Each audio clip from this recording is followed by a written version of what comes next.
Sa video na ito ay pag-uusapan po natin ang bagong update tungkol dito kay XRP na siguradong inaabangan ng maraming mga holders. Ayon po sa isang analyst, may mahalagang mangyayari kay XRP sa loob ng susunod na 7 to 8 days. Kasalukuyan kasing nasa loob siya ng isang malaking technical pattern na tinatawag na descending triangle. At kapag natapos po ang pattern na ito, inaasahan ang isang malakas na galaw pataas or pababa. Kaya ito po ang pinakamalaking tanong. Ano nga ba ang dapat asahan natin bilang mga XRP holders sa mga susunod na araw? Kaya yan, bago po tayo magpatuloy ay pakibasa na lamang po muna ang disclaimer dito po sa ibaba ng ating screen. Yan, ano po ba ang ibig sabihin ng descending triangle na hawak ni XRP? Meron po tayong chart dito na ibinahagi ni Zoom. At yan, pinapakita po niya rito ang descending triangle pattern. Sa mga hindi po nakakalam, ang descending triangle ay isa po itong pattern kung saan patuloy na bumababa ang mga highs habang ang support ay nananatiling matibay. Sa kaso po ni XRP, malinaw ang kanyang support sa bandang $2.7.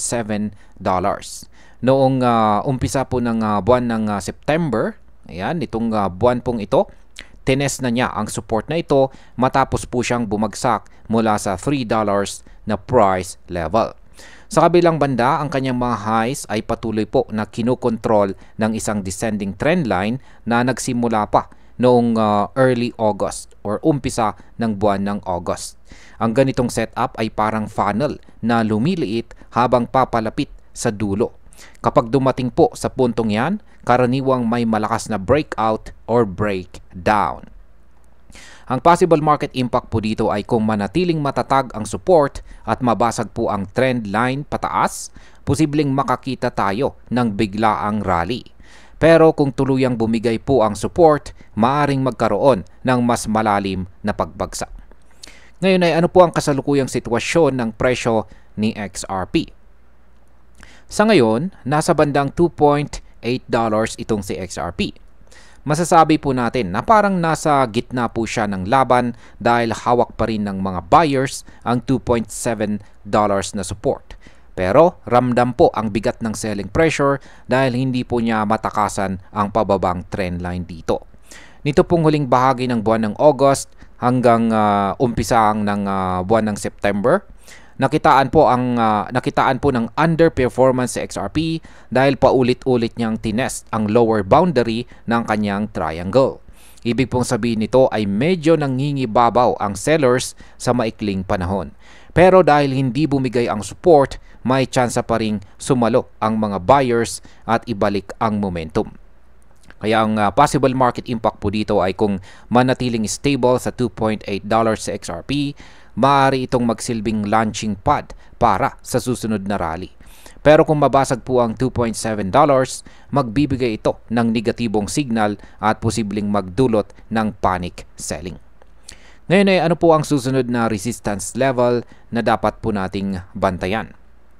Ayan, kung titignan po natin ang chart dito, makikita natin na nasa itaas po ng presyo ang $3 ang immediate resistance. Para muling makabalik si XRP sa bullish momentum, kailangan po niyang basagin ang price level na ito. Kapag nagawa niya ito, posibleng makita po natin ang mabilis na pag-akyat dahil magbibigay ito ng kumpiyansa sa market na tapos na po ang kanyang consolidation phase.